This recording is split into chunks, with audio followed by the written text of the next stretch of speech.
I haven't been as victim of it like this as you have, but I certainly have had guys. I've left many a party in this town. Yeah. Because somebody just would not leave me alone. Yep. You know, and usually it's because they think they're a big fan. Right. This guy probably thought he was a big fan. Right. I mean, really big. He wanted your dick. Yeah. But like, I have left parties because they cannot take a hint because they're fucked up. Yep. And they're fucked up plus they're starstruck. Yep. And the combination is deadly. And they want to be around you. And they just do the thing that, I don't know, they have this idea in their head. This guy's a star. Everybody kisses their ass. I'm going to be different and be obnoxious. That's a lot of it. I'm going to be different. Yes, you are. And I'm leaving and suing you. But listen, this is a whole nother matter, though. I mean, that's still a guy who you don't pay.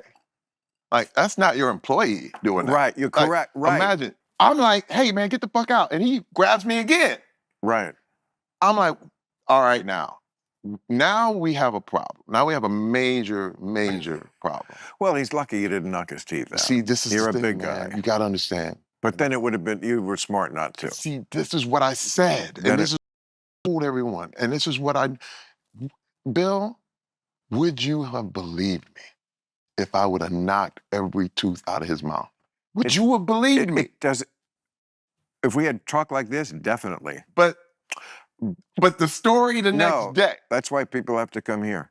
This is what it is true. Like, first of all, podcasts weren't that popular back then. I understand. I'm just saying, this is the clearinghouse for actual honesty. No one would have believed. But also, it would have become a giant, I mean, it was a minor story. It was a story, but it wasn't. It would have been all over because it would have been racial. Right. And that's what America feeds on. That's what the media feeds on. Yep. And I'm going to be real with you. That's what they would have played. Yeah. They would have said, I did nothing. I was standing there and he got mad and he was pissed about something. Come on, man. On MSNBC, it would have been the guy was racist in some way because that's always their narrative.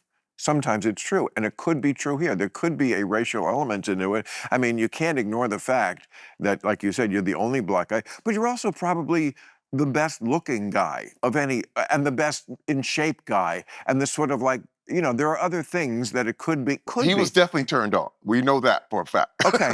Okay. What do you mean? From where he went, you're like, okay, something was on his mind. Because again, the way he was coming at me was like, But again, people can just think they're being funny. Right. They think like, oh, he's an ex-jock. I'll do what they did in the locker room, where it's that kind of stuff. I know these guys in the locker room snapping the towels on their ass, and it's going to be funny. But this is the thing, man. I don't think he knew where he was. I'll be honest with you. No. I literally was looking, and he was gone. He was laughing like a fool, and it wasn't. It was like he was just tweaking. Hey, man, I know people on crack. I've seen it, right? And I'm going, oh my God, that dude's high. He's on something. Oh yeah. I don't know what the drug is. Right. So I'll go to Adam. I'm like, Adam, hey man, something's wrong with your boy, man. He's grabbing my nuts.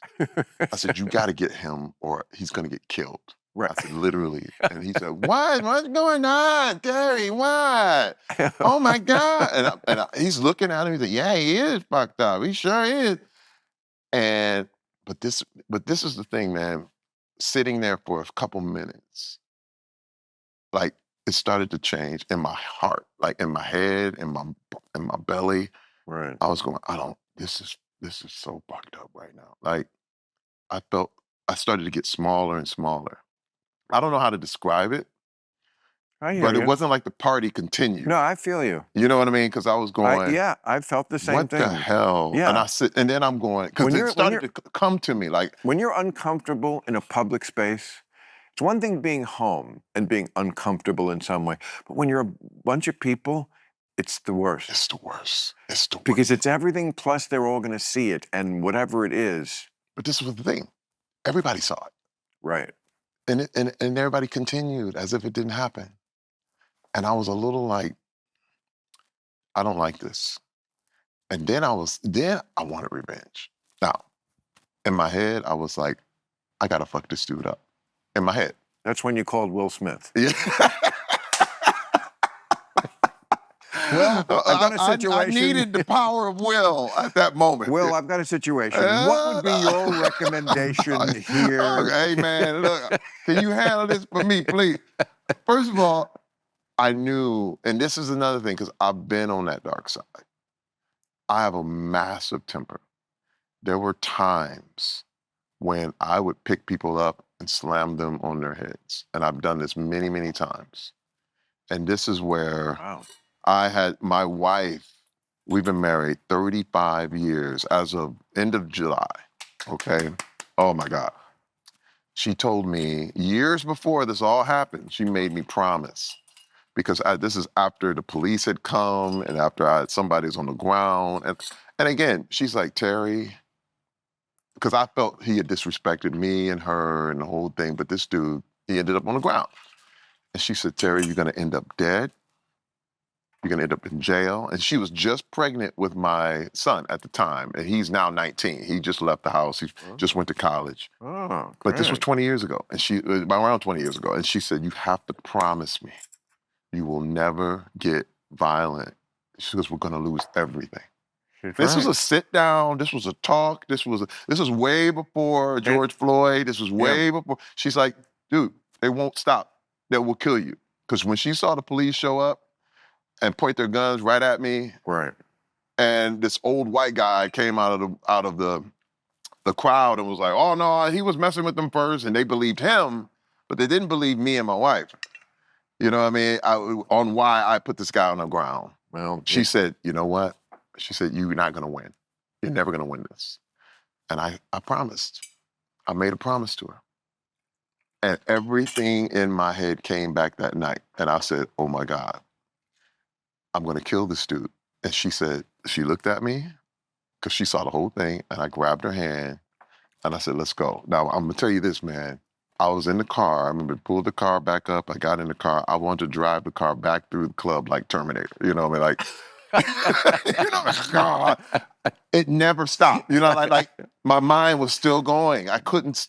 I was like, I can't let him get away with this. I can't let this happen, right? But I get in the car, and all my wife did, and this is, man, I get choked up thinking about it right now. She just kept saying, I'm proud of you. right. I'm proud of you. I'm proud of you, man. I'm proud of you. It's just to keep the mental thing, because she saw it. And she saw me just going, wait, like, I gotta. And she's like, I'm so proud. Hey, Terry, I'm proud. So, It saved his life. I'm gonna tell you that right now. what are your other memories about working with Jews? I kid agents. Anyway. I ain't touching that. Hey, thanks for watching the clip. Hit the subscribe button now so you never miss out on our Club Random content that's posted daily.